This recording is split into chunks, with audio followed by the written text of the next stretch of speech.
So we know that the vast majority of people in this room are on social media. And we have these tools, and these are really powerful tools. But do you actually, I know Manoj said that people do know how to tell the difference between an AI-generated image and a real one. And we've been doing trainings for people in the run-up to elections to spot disinformation during this election cycle. And it's very clear that people aren't able to tell the difference between an AI-generated image and a real image because it is so real. It does look so real. Do you know why you're seeing the content that you're seeing on your Facebook or your X or your Instagram? Do you know how these recommendation systems work? Do you know how to fact check? So these are the basic digital literacy skills that each one of us is going to have to employ, especially trying to navigate this very complicated information ecosystem where there is a lot of information out there that is inauthentic, that has been generated by AI, and that is disinformation. So an easy way to understand the difference between misinformation and disinformation is intentional. I am intending to cause harm or to polarize or to put lies out there. Misinformation is you don't understand that information that you saw is a lie and you shared it because you believed it to be true. So a lot of us on a day-to-day basis probably could be accused of sharing misinformation because we are unaware that the information that we're sharing and putting out there is actually lies. And this is why we need those critical digital literacy skills, but also to understand our own biases, to check ourselves, and to employ critical thinking, I think is going to be a major skill for all of us, just in terms of operating in this new digital world. So if we understand the premise of democracy, that it's based on the quality of information that its citizens have access to. And because we know that information is knowledge and knowledge is power, and when you have that power, you can make informed decisions and you can help to shape society. And we did come from a point where information was power to disinformation is power right now. Because there are these actors that are out there that are seeking to polarize our society for their own intentions, for their own nefarious intentions, be it political or economic or otherwise. And this is why we need to have these conversations about democracy and the impact that these types of technologies are having on our democracy is so fundamental. Some people, a few journalists and so on, and others are saying the World Economic Forum, the United Nations, are really raising concern about the risk that misinformation and disinformation pose to the health of our democracy. Can we have free and fair elections if you're being micro-targeted on social media by different people and you aren't actually aware of this, that they're playing to your biases, and that you're not, the adverts that you're seeing online, the content that you're seeing online is directed to you with an intention to appeal to you so that you behave in a certain way, that you act in a certain way, that you perceive the world in a certain way.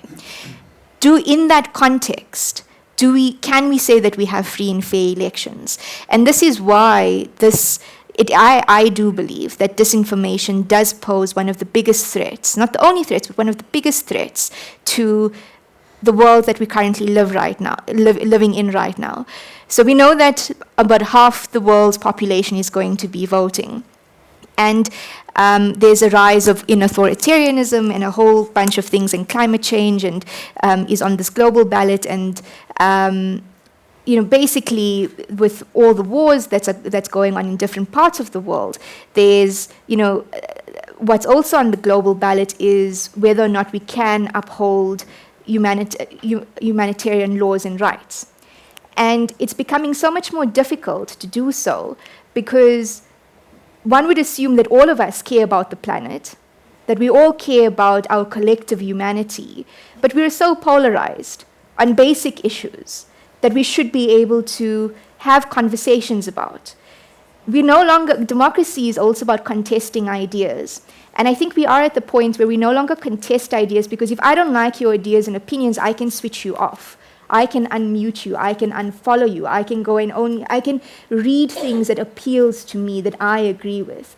I started off watching Sky News and CNN and so on, and now I switch them off because I don't really agree with their framing, and now I'm watching this because that's what I agree with. And then when I stop agreeing with them, I'm going to go and watch this one because that's who currently appeals to what I view the world, and that is extremely dangerous.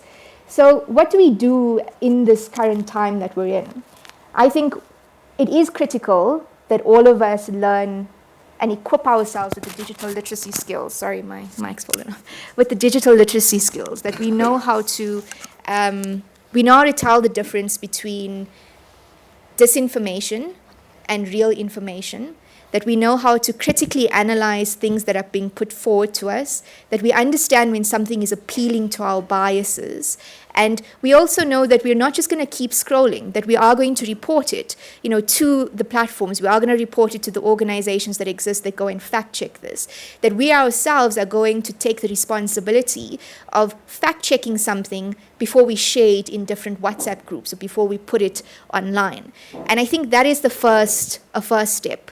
The second step, I think, which is perhaps as some people, get a bit jarred when I say things like this, is that I do think we need proper regulation of platforms and big tech companies. I think we've gone past this moment where you have free reign and it's just about freedom of expression and we're going to give you the platform. We know that their recommendation systems are designed to make profit, even if they're profiting off lies that are harmful to the societies around us. So these companies need to be regulated. But beyond that, when we are building algorithms, when we are building AI, they have to be built within a human rights framework that is not going to further divide our society, that's not going to be based on, that's not going to be biased towards particular people, that's not going to further oppress people in ways that other institutions have. And this is going to be really important if we can collectively come up with guidelines of how AI and algorithms should be developed. Just on the point of automation in AI and how it should be used in elections, I do think it's important that we can use this technology. This technology is fantastic in some regards in terms of how it can help us to get more information out there at a very cheap rate, at a quicker rate, etc. But there's discomfort in relation to these new matchmaking tools that works like Tinder or other dating sites where it will ask you a series of questions and then matchmake you to a political party. And while I think it's cool, and I think it will help a few people, there's also these dangers in this. If they're not being transparent about the algorithms that's deciding why was I allocated to this particular party. And these matchmaking tools have been developed in such a shallow way where they'll ask you, do you believe in land expropriation or not? And the land expropriation with compensation is such a nuanced, complex issue. It's not just a yes or no, this is what I believe in. And it asks you these very basic questions and then puts you in a box without saying to you, this is how we arrived at this conclusion. So I think this type of technology can be useful going forward to help people who are confused. But the developers of that technology have to be transparent about how they came to those conclusions and the type of data that they're using to inform that put people in those boxes. So my final point will be that technology is going to keep developing. We've opened Pandora's box. We're never going to be at a moment where we don't have AI. The versions of ChatGPT or Midjourney, any type of AI that you're using is the dumbest that it's ever going to be today because it's going to keep getting better. It's going to keep improving. But how do we make sure that this technology is not going to be used to destabilize democracy and to destabilize our society? That instead these types of technology should be used to enhance our collective humanity. They should be used to enhance our democracy and to strengthen our roles as citizens in holding our states accountable and in ensuring that we're moving towards, progressive human rights reality. So this is, I don't think we'll never be in a time where we'll put all of the technology away, but I think it is the time that we start to really ask questions about how the technology is being used and the type of technology we want for a safer world and a safer digital world.